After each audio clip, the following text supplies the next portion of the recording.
नमस्कार मित्रों, आज के व्याख्यान प्रेमचंद जीवन दर्शन उपन्यासों के परिप्रेक्ष्य में भाग 4 में आपका स्वागत वंदन।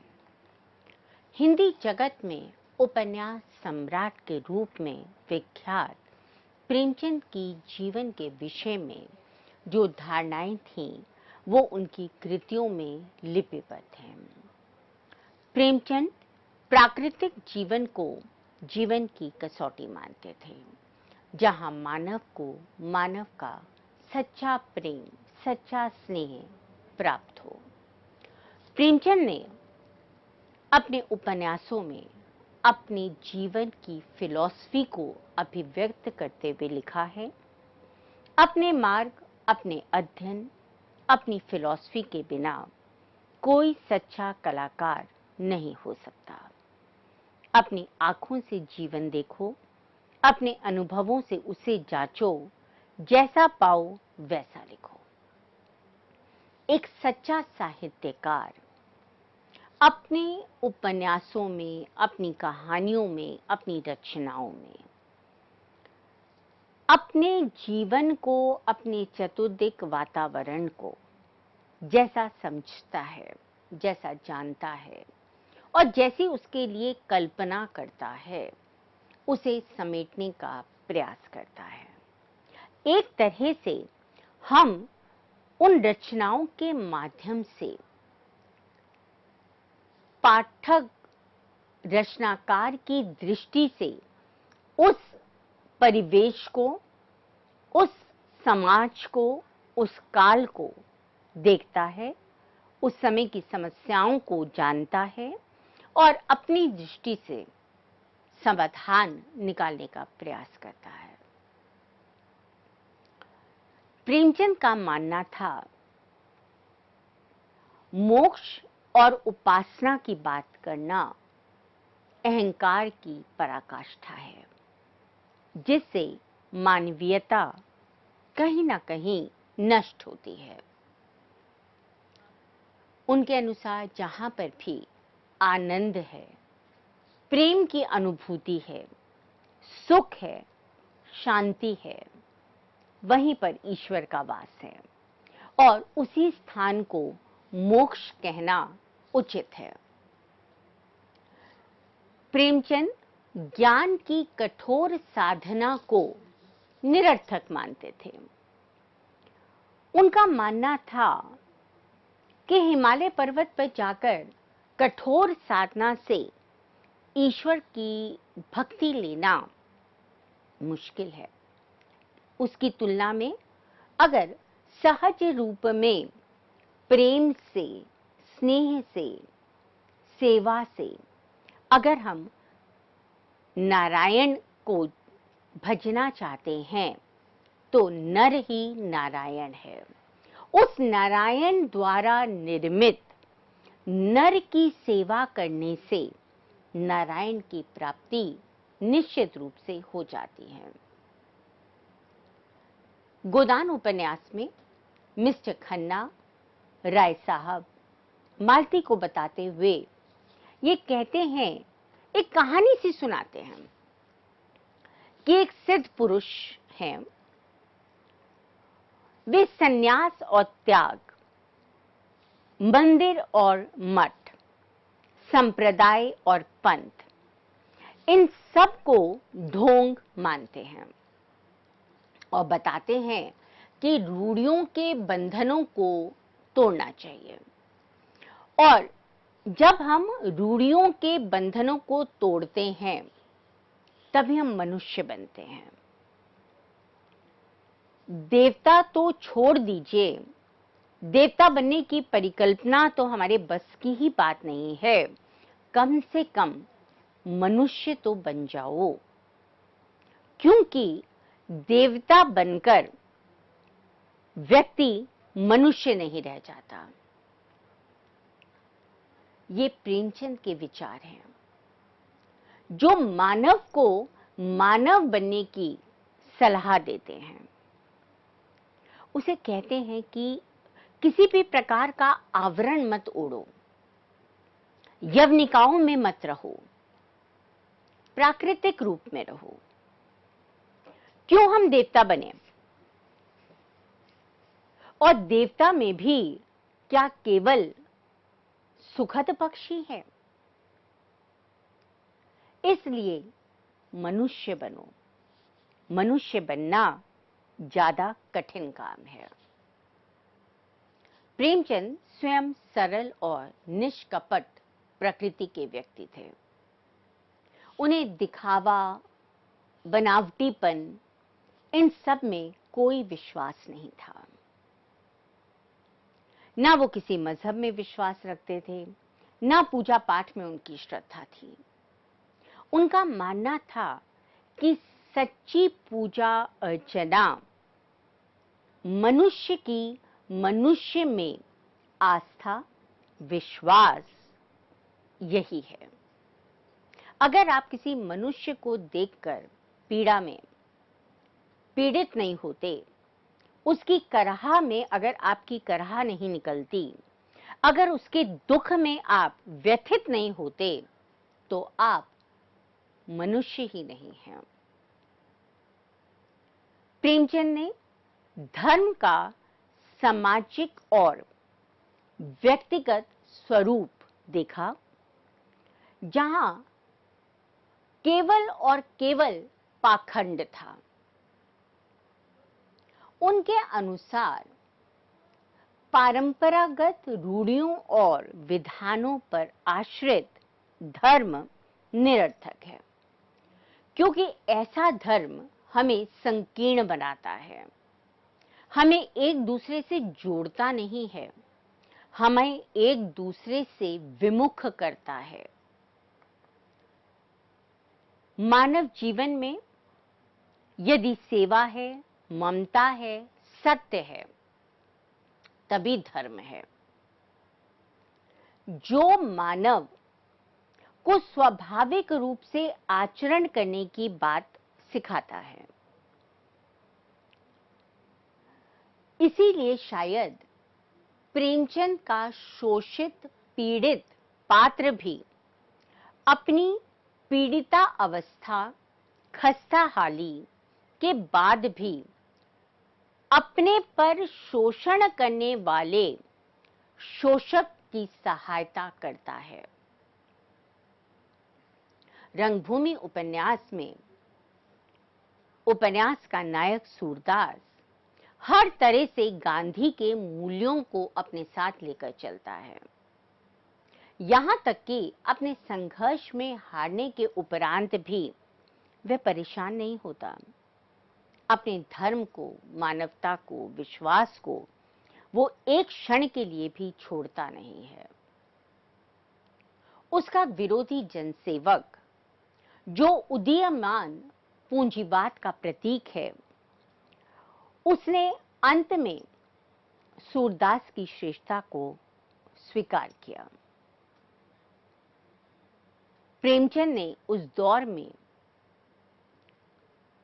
साधु बन जाने का भी विरोध अपनी रचनाओं के माध्यम से किया है। उनके पात्र त्याग की भवभूमि पर खड़े दिखाई देते हैं। रंगभूमि का सूरदास हो, गोदान का होरी हो, कर्म भूमि में डॉक्टर शांति कुमार हो, ये सभी जीवन संग्राम में असफल होने पर भी साहस का दामन नहीं छोड़ते, अपने विश्वास से अडिग नहीं होते, निरंतर संघर्ष करते हुए अपने लक्ष्य की ओर अग्रसर होते हैं। प्रेमचंद रंगभूमि उपन्यास में लिखते हैं, खिलाड़ियों में बैर नहीं होता, खेल में चोट लग जाए, चाहे जान निकल जाए, पर बैर भाव ना आना चाहिए। उनका मानना था कि जीवन को खेल की तरह खेलो। हार और जीत जीवन में लगी रहती है। हारने के भय से अगर हम दूसरे के साथ छल कपट करने लग जाएं, तो ये सच्चा खिलाड़ी की भावना नहीं है।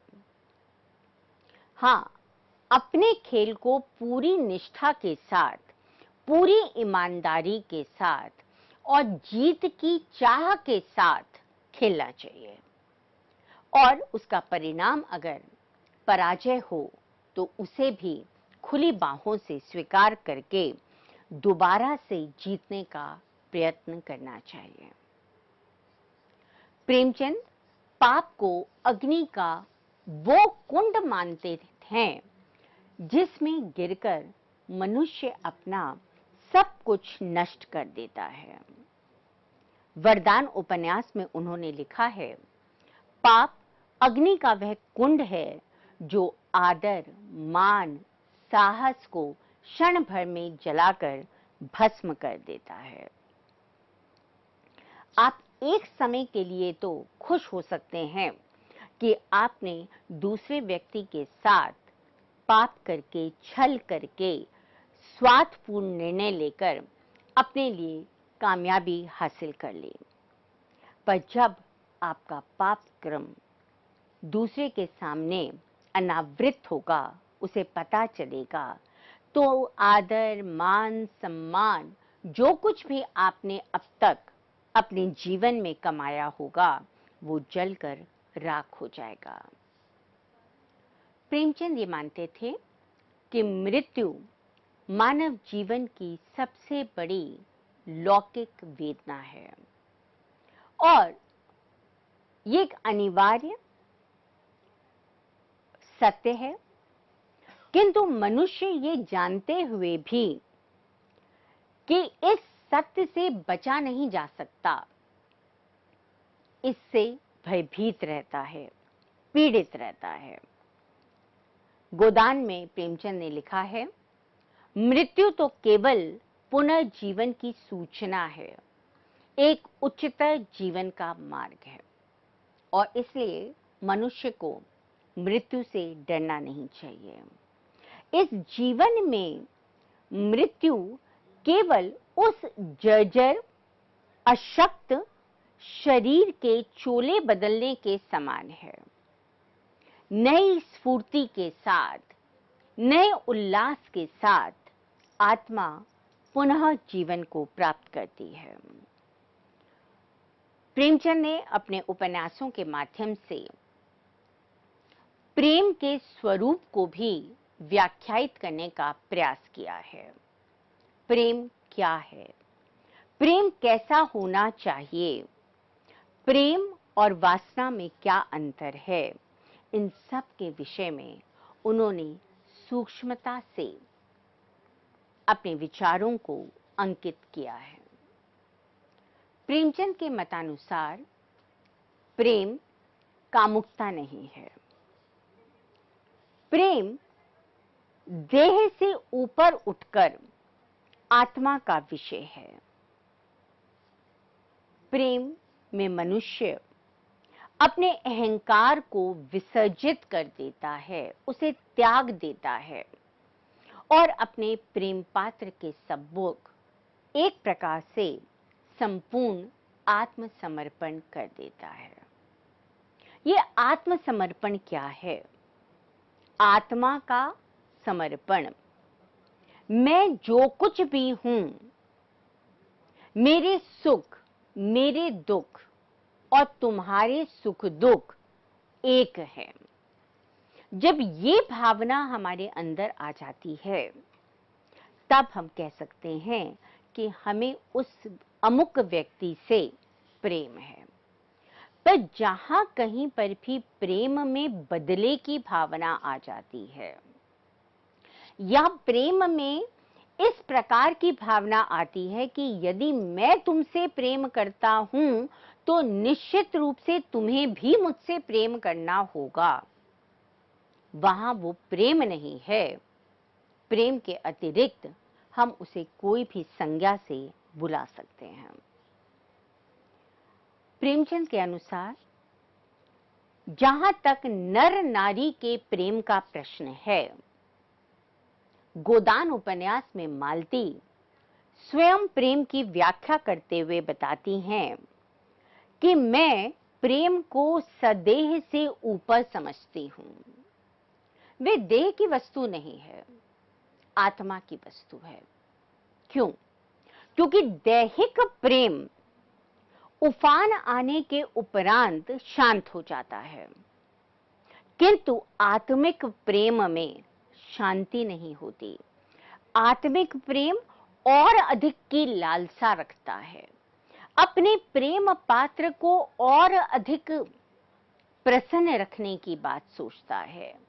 किस प्रकार से मैं दूसरे के काम आ सकूं, दूसरे को सुख दे सकूं, दूसरे की पीड़ा को हर सकूं, यह प्रेम सोचता है। प्रेम वर्ण के, जाति के, ऊंच नीच के बंधनों को अस्वीकार करता है। गोदान उपन्यास में माता दीन और सीलिया का प्रेम इसी प्रकार का है। सीलिया माता दीन से प्रेम करने के कारण अपने माता पिता भाई सबसे विरोध करती है। माता दीन कहता है, मैं ब्राह्मण नहीं, चमार ही रहना चाहता हूं। जो अपना धर्म पाले वही ब्राह्मण है, जो धर्म से मुंह मोड़े वही चमार है। अर्थात हम क्यों किसी के भी धर्म को, जाति को इंगित करें? क्या हर जाति एक सी नहीं है? हर धर्म हमें सतमार्ग पर लेकर नहीं जाता? ये ईश्वर बनाई हुई सृष्टि में धार्मिक भेदभाव ईश्वर द्वारा गढ़े हुए नहीं हैं, ये मनुष्य द्वारा गढ़े गए हैं। एक वर्ण को, एक धर्म को हमने ऊंचा बना दिया और दूसरे को उसकी तुलना में हमने थोड़ा नीचे स्थान दे दिया। प्रेमचंद की दृष्टि में सभी प्रेमों में दाम्पत्य प्रेम सच्चा प्रेम है। उनके अनुसार जीवन का विकास प्रेम आधारित है और जब व्यक्ति व्यक्ति से प्रेम करने लगता है तो कालांतर में यही प्रेम मानवीय प्रेम में, मानव मात्र के प्रेम में, सेवा में, धर्म में जागृत हो जाता है। प्रेमचंद ये भी मानते थे कि विवाह से पूर्व प्रेम केवल आकर्षण मात्र है। प्रेमचंद ने कभी भी विवाह विच्छेद का पक्ष नहीं लिया। उनकी दृष्टि में नारी भोग्या नहीं है और इसीलिए उन्होंने अपने स्वयं जीवन में अपनी पहली पत्नी, जिनके साथ उनका वैवाहिक जीवन बहुत सुखद नहीं रहा था, उनके साथ भी एक सीमा तक समझौता किया।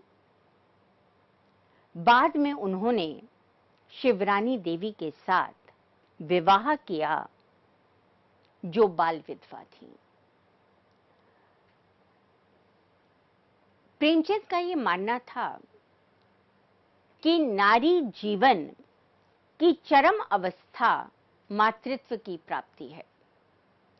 जब नारी मातृत्व को ग्रहण करती है तो वो अपने आप को संपूर्ण मानती है। नारी को धरती भी कहा गया है, धारण करने वाली। प्रेमचंद नारी के दैहिक सौंदर्य के स्थान पर उसके आत्मिक सौंदर्य को स्वीकार करते हैं और वो ये मानते हैं कि जितना आत्मविश्वास, जितना बौद्धिक बल नारी में है, उतना पुरुष में नहीं है। और यही आत्मविश्वास नारी के सौंदर्य को द्विगुणित कर देता है। गोदान में मिस मालती पाश्चात्य संस्कृति के अंधानुकरण के कारण प्रेम को दैहिक तुष्टि का साधन समझती हैं और शायद इसीलिए वो खन्ना, प्रोफेसर मेहता और अन्य पुरुषों के साथ केवल रागात्मक संबंध रखती हैं। प्रेमचंद ने इस स्थान पर कहा है, मालती नारीत्व के उस ऊंचे आदर्श पर पहुंच गई थी जहां वे प्रकाश के एक नक्षत्र सी नजर आती थी। अब वह प्रेम की वस्तु नहीं, श्रद्धा की वस्तु थी।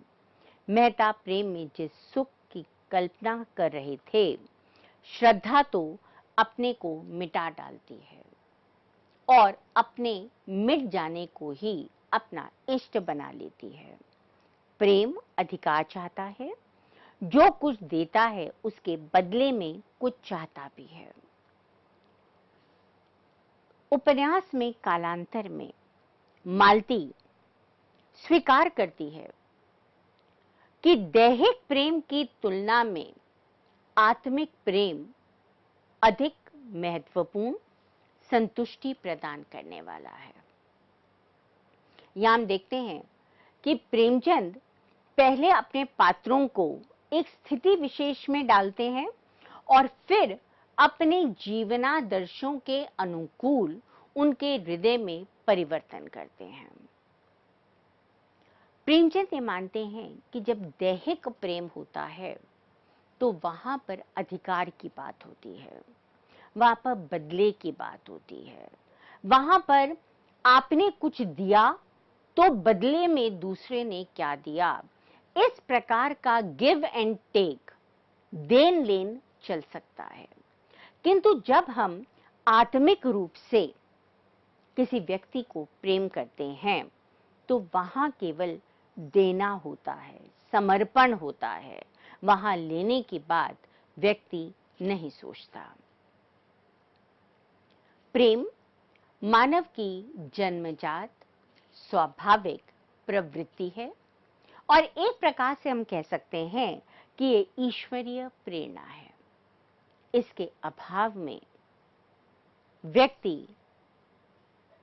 कठोर आचरण करने लगेगा, पाश्विक बन जाएगा। प्रतिज्ञा उपन्यास में अमृत राय का कथन है, प्रेम कोई बाजार का सौदा है, जी चाहा लिया, जी चाहा ना लिया। प्रेम एक बीज है जो एक बार जमकर फिर बड़ी मुश्किल से उखड़ता है। वो आगे लिखते हैं, कभी कभी तो जल, प्रकाश और वायु बिना ही जीवन पर्यंत जीवित रहता है। अर्थात प्रेम कोई बाजार में मिलने वाली चीज नहीं है कि आपने पैसा दिया और आपने उस वस्तु को खरीद लिया। प्रेम के बीज को बड़े प्यार से, बड़ी नजाकत से विश्वास की भूमि पर लगाना पड़ता है।